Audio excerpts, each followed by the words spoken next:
Hey guys, we're going to be reviewing G2 versus Origin today. G2, incredibly hyped team. They had Caps stolen over from Fnatic and Perkz lane swapping to AD. And Origin, a brand new team back into EU LCS through Astralis. They kind of combined to make Origin.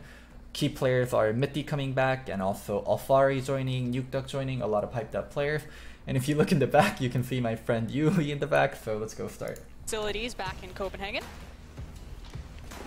Very excited about this music right now. Very hype, very tense. Pretty set the scene for these two. Start. Let's mute. An interesting pick and ban phase where you don't actually get to see like the whole thing and you see it in little. The graphics are okay. It's okay. So we can already see Galio, Akali, Lucian banned. Lucian, incredibly strong pick.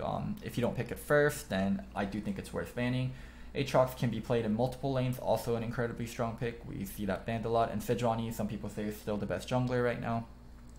So Misfits opening up with Cassiopeia first pick. Cassiopeia first pick is incredibly flexible. She's a very strong bot laner. She can be played mid. So that's why she's so highly prioritized. Urgot next up from G2. Urgot is also a very flexible and strong pick. At the beginning of the draft, you usually take incredibly strong, powerful picks that are flexible, and Urgot and Cassio are those. And Rakan is more of a stylistic choice. Rakan early can be good, but it's not something I would say is as common as something like a Cassio or an Urgot. Ooh, Draven. Draven Morgana. So this is Patrick and Mitty saying, hey Perkz, we're gonna shit on you in lane. Like, Draven is a very lane dominant champion. While Morg isn't as lane dominant as Draven, she pairs nicely in terms of playing against Rakan.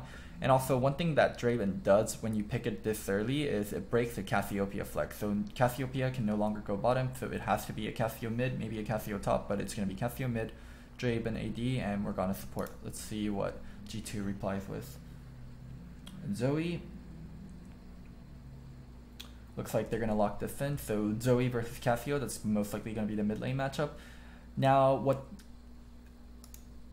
Origin wants to do is they want to ban out AD carries because they have Draven locked and G2 doesn't have an AD carry.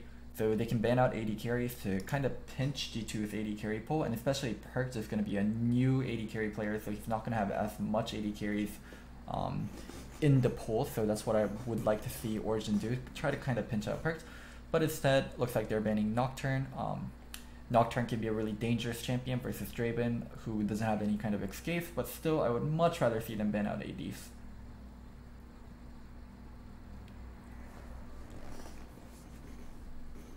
Let's see what they do. Zinzao looks like jungle pulls and really pinched.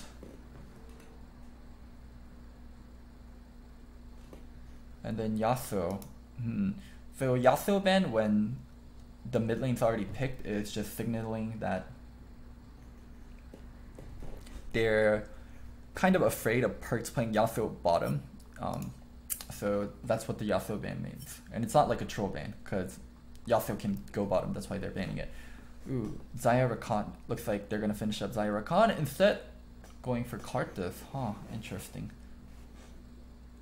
Alistar, where the fuck would Alistar go? Oh man, this draft going all over the place. Gragas jungle.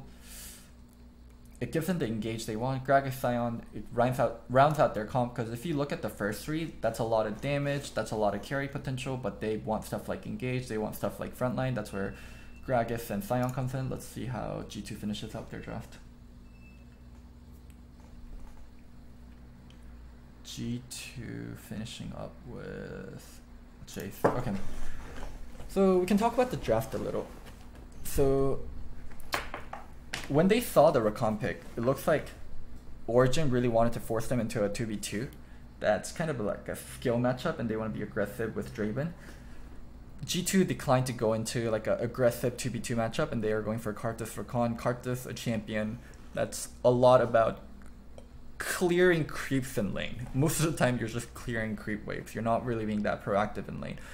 There are certain timings where you can be aggressive, but even when you are aggressive, what you're doing is just clearing the creeps out even further and buying time for your support to roam. One thing that's very special to note is they picked two poke champions in Zoe and Jace, and Cassio is a champion that does extremely well in mid-range situations, but when there is a champion that's very long range, such as a Jace or a Zoe, they can punish the Cassio really hard. Oh shit, what the fuck? They actually swapped. They might keep swapping, we'll see. I guess Zoe could go bot instead of Karthus.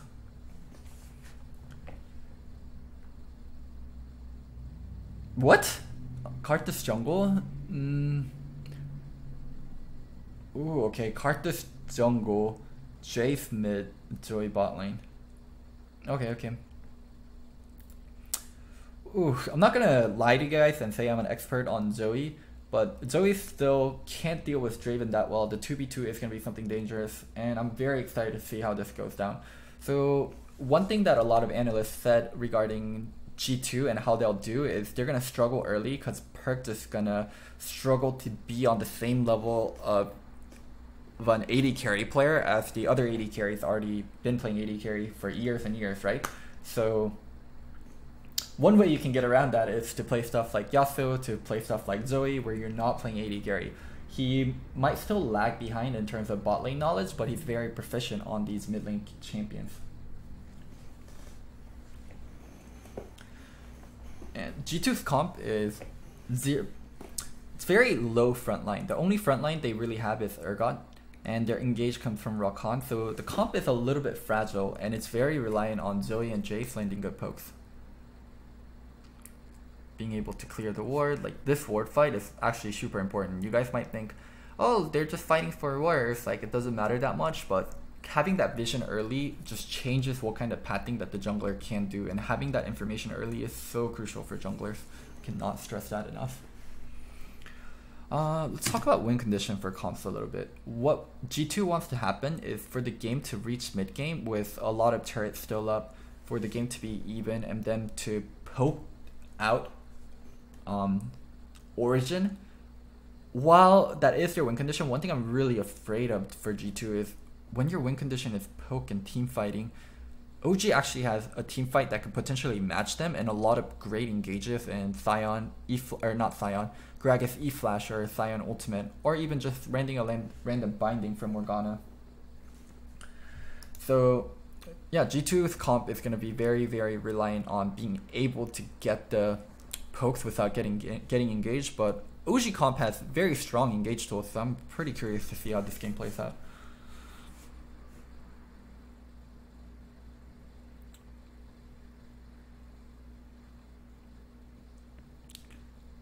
As you guys know, I'm not a very big fan of non-AD carries bottom. I think they're strong. I'm not saying I'm not a fan of it, as in I think they're weak. I'm just not a fan of it in terms of it being part of the game. Because I think when you go into bot lane, like you kind of are signing up to play a 2v2 with AD carry and a support, and it just changes the dynamic of bot lane a lot. And also a lot of the AD carry items are balanced where they're incredibly weak early. Like a Storm Raider is probably the best thing you can buy early game as an AD carry, or Blade of the Ruined King, right? But for AP carries, a lot of them, their items are just incredibly strong early. What's that book? Not Fiendish Codex, the other book. The 1300 that builds into Ludens. I'm sure chat will know what it's called. The 1300 book, Lost Chapter. Lost Chapter is an incredibly strong buy. So you compare Lost Chapter to something like a BF Sword, where Lost Chapter is much more gold efficient and much more stronger as an item. Small fight going down. Now Mickey X is out of mana, so they're gonna have a hard time being aggressive. Gragas pushing in, pressuring Karthus a little. So yeah, Lost Chapter is just an incredibly strong buy compared to BF Sword at the same gold amount. It provides you AP, it provides you a lot of mana just throughout the laning phase. It's a very strong item compared to, yeah, like what AD carry has to buy, stuff like BF Sword. So naturally, like non-AD carries being bottom changes the rhythm and kind of the fairness of bot lane matchup, if you want to say. So you can see Caps rushing a Hexdrinker. Hexdrinker incredibly strong buy against both Cassiopeia and Gragas, who he's mainly going to be fighting against early game. This is when solo laners rush Hexdrinker, when their burst is an AP solo laner and also their jungler is AP. Yeah, and as someone mentioned, build path is very different from for Lost Chapter. Because Lost Chapter builds out a lot of small items, where BF Sword is like a one big chunk of a buy.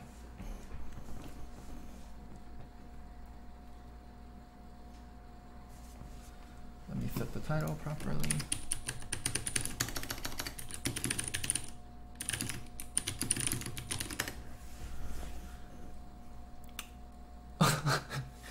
So you guys might think Cleanse is a little bit troll on Rakan.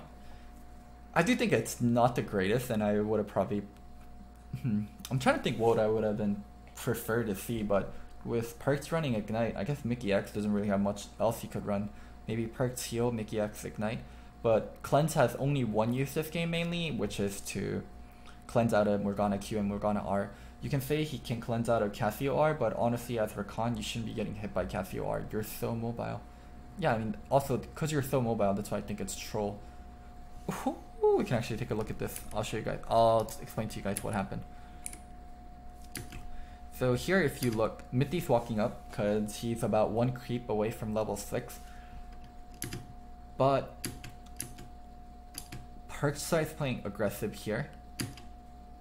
And Patrick doesn't kill this minion fast enough.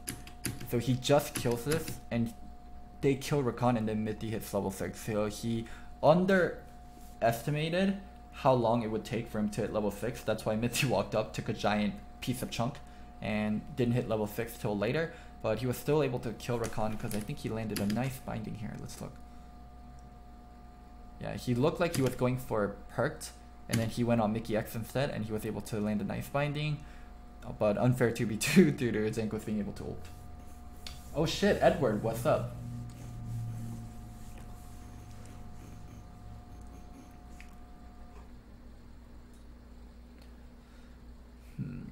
Let's see now. Top lane is gonna be incredibly boring, and now that neither jungler ganked top lane early, we're probably not gonna see any kind of ganks top lane, and most of it's gonna come down to mid and bot lane.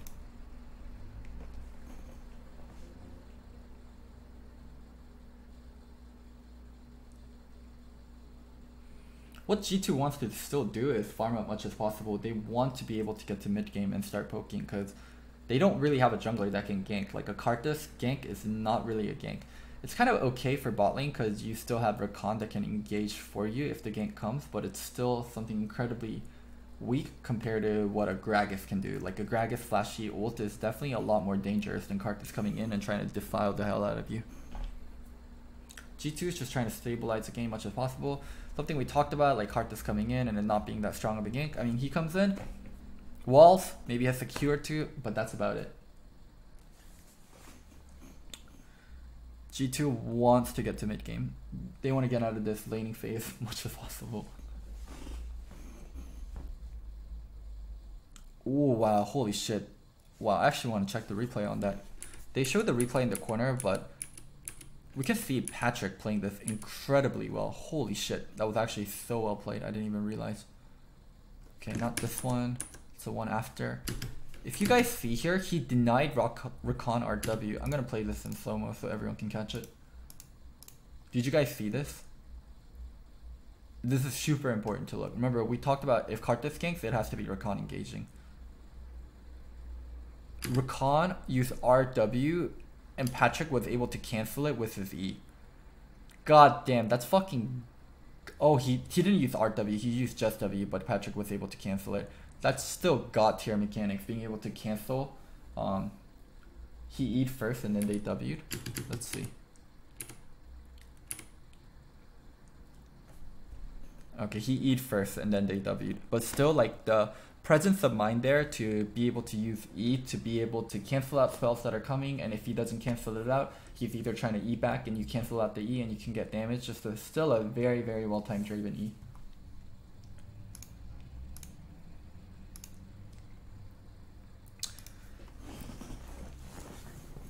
You guys say lucky, right? But even if he doesn't RW there, he's still able to catch Rakan out in a really bad spot.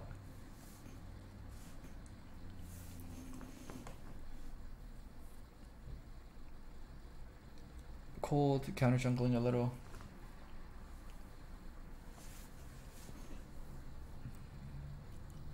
can call it prediction, we can call it lucky, whatever you want to call it. It was still an incredibly well-timed Draven E. So I wanted to kind of talk about Draven and why people build Bloodthirster on Draven first. So how Draven functions is the whole team being a bully towards Perkz. So how Draven functions as a champion is you have a lot of upfront damage and a lot of upfront threat, but not that much defensive tools. So you can build pure damage, but a lot of times you end up melting.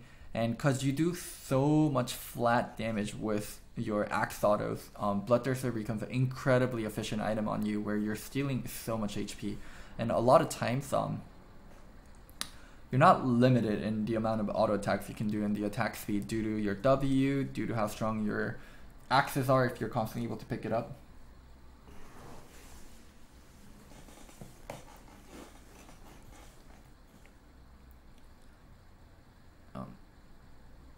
I mean, yes, I agree with what Edward was saying. It's not lucky. It's just if you're a good player, you have to use E there. If you don't, then you don't have enough IQ or game knowledge.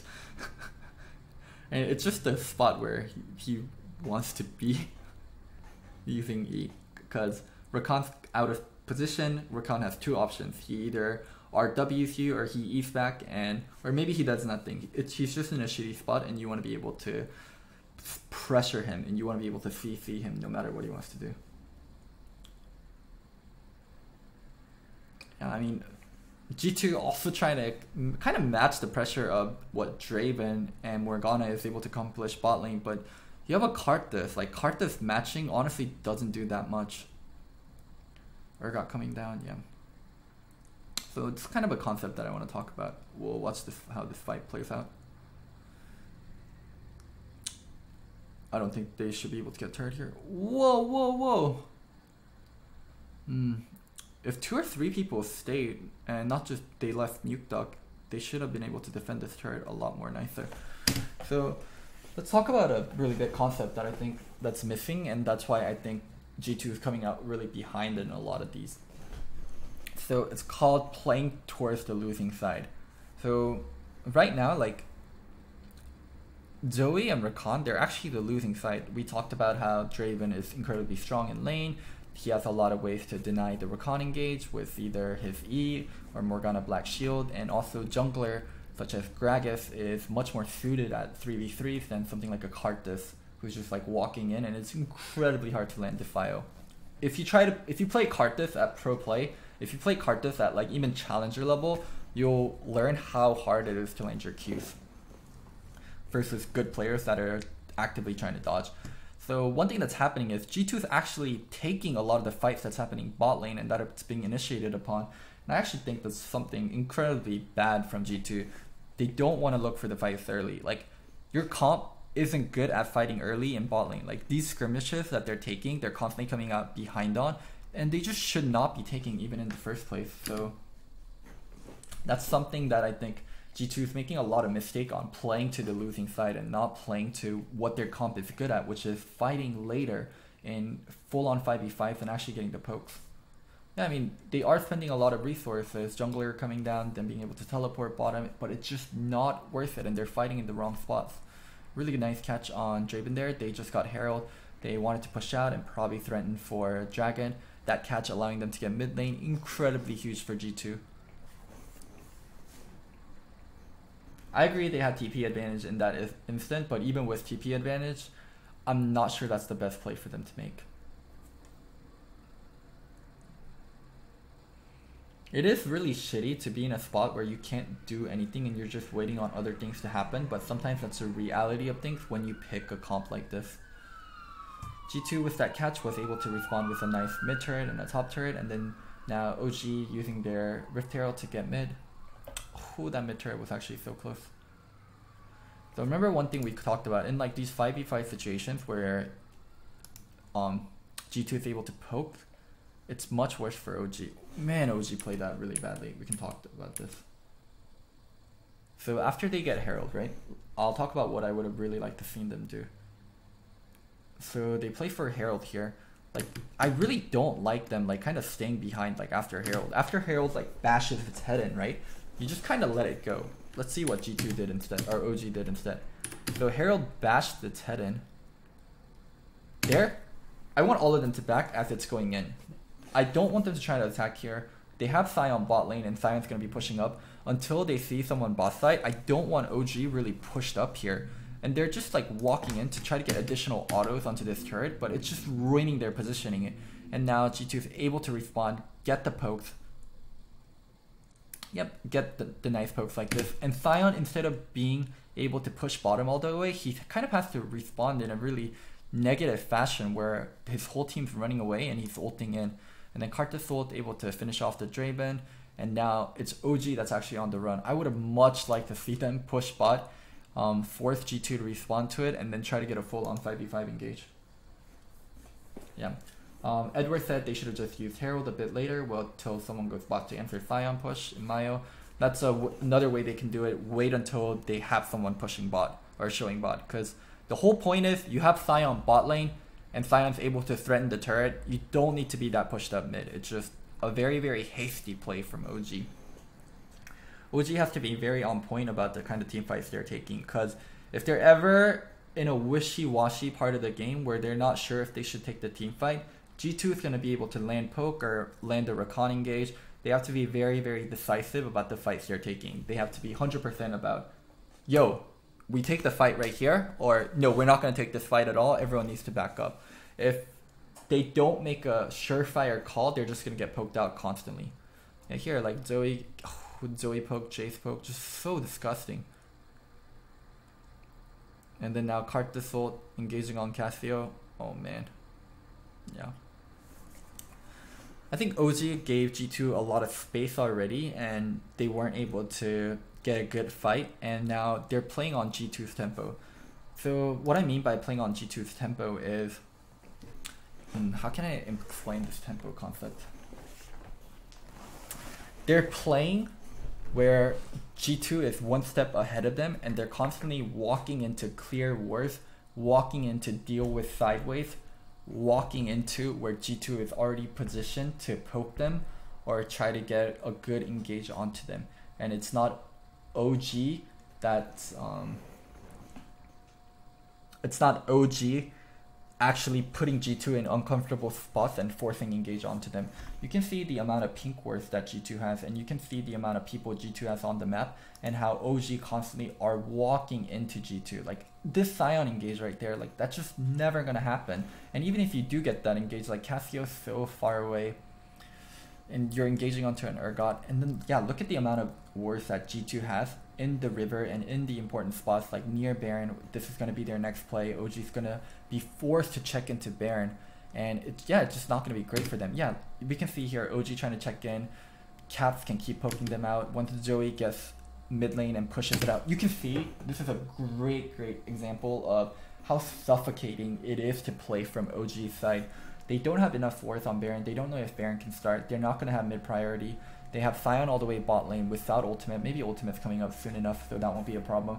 But they're in a situation where they have to check into Baron and fight for vision, where they're going to keep getting hit by pokes and stuff. Edward, I'm not going to be working with any teams this LCS split. Definitely not in a coaching aspect. I might help teams out with maybe casting games or doing content, but I'm not trying to work with teams for coaching at the moment. Yeah, but now you can see, yeah, and any time OG's trying to check into the vision, they're going to get hit by pokes over and over again. This is why tempo and having priority is so important. It doesn't matter if OG is stronger. If they can't force the fight and they're constantly forced to check into bad spots where they're getting hit by pokes. Edward, thanks for the nice words. Yeah, they're going to maintain prio here. Urgot pushed up and Urgot's going to move in. And now anytime OG comes in, they're going to get hit by a Zoe bubble, they're going to get hit by a Zoe Q, they're going to get hit by a Jace EQ. And G2 can keep doing this, and once they get a good enough poke that they're happy with, they can start Baron anytime. It's just such a shitty spot for OG to be in. Yep. Remember what I said, they don't have vision, they don't have tempo, they're constantly forced to check in, and now they're going to get poked down and killed, and then once G2's happy with the amount of poke that they landed and the amount of control they have, they're going to take Baron. And they did exactly that.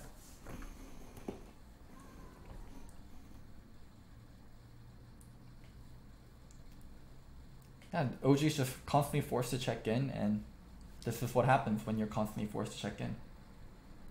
During this Baron dance, is it better to have Wonder bot with TP or pressuring S5? Once Wonder can push out bottom, he can just group. That offline clip, yeah. Baron power play with V-Shell power. Ooh. Now this is actually this is something I do want to talk about. So OG recognized that they can't play for like sideways, and they need to group early, and they need to try to get the engage. So you can see them sitting on top of pink brush or pink ward and try to engage onto G2. They know that if they give G2 space and they get into that situation again where G2 is poking them, they don't have a shot. But it's like 25 minutes into the game and the mistakes are already all made, and you're just trying to save the game. So it's good that they're doing this, but this kind of shit needed to happen like 5 minutes ago, 10 minutes ago. It's just happening way too late into the game where G2 already has a very good stranglehold on the game. Huracan with nice engage, even though they were split a little, they bunched up and Rakan saw an opportunity for RWing 3 targets, and he's able to get it off, and yeah, now the fight is done. When Rakan hits the engage like that and there's follow-up, there's just no chance at the fight. And yeah, and that's pretty much the game. OG gets ace, the game is 3-12, they're going to be about 10k gold down. I don't think they're ever going to get the tempo or the priority needed to really deal with this poke farm, or poke comp. Look at Cap smiling, they're so happy. Poor OG. G2 can just back off here, let's go 5 top. They're trying to engage, but this engage is not happening. Rakan able to land nice RWs over and over again. Just, yeah, not much for G2 to do. Or not much for OG to do, holy shit, excuse me. When you play versus a poke comp, it's really important not to be greedy and to get to places before objectives spawn and set up wards and actually be able to engage. This is what happens when you play wishy-washy versus a poke comp. You get absolutely fucking run over. Really well played from G2 side.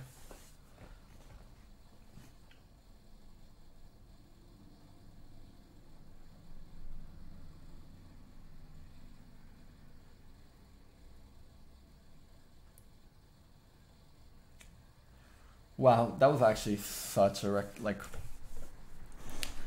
so even with this really great game from G2, I still have a lot of questions for them. I have a lot of questions regarding how good is Perkz on traditional AD carries. While being able to play non-traditional AD carries such as Yasuo or Zoe is a great thing, it can't be your only way to play the game. Once people realize that's the only way that G2 can play, then it's going to be a hindrance, not a benefit. So great first game from G2, and I want to see what Perkz looks like when they do play traditional AD carry comps. Because you're just very beholden to the meta if you're not able to play traditional AD carries. So great first game from G2, not much to say. They played really well, they executed their comp.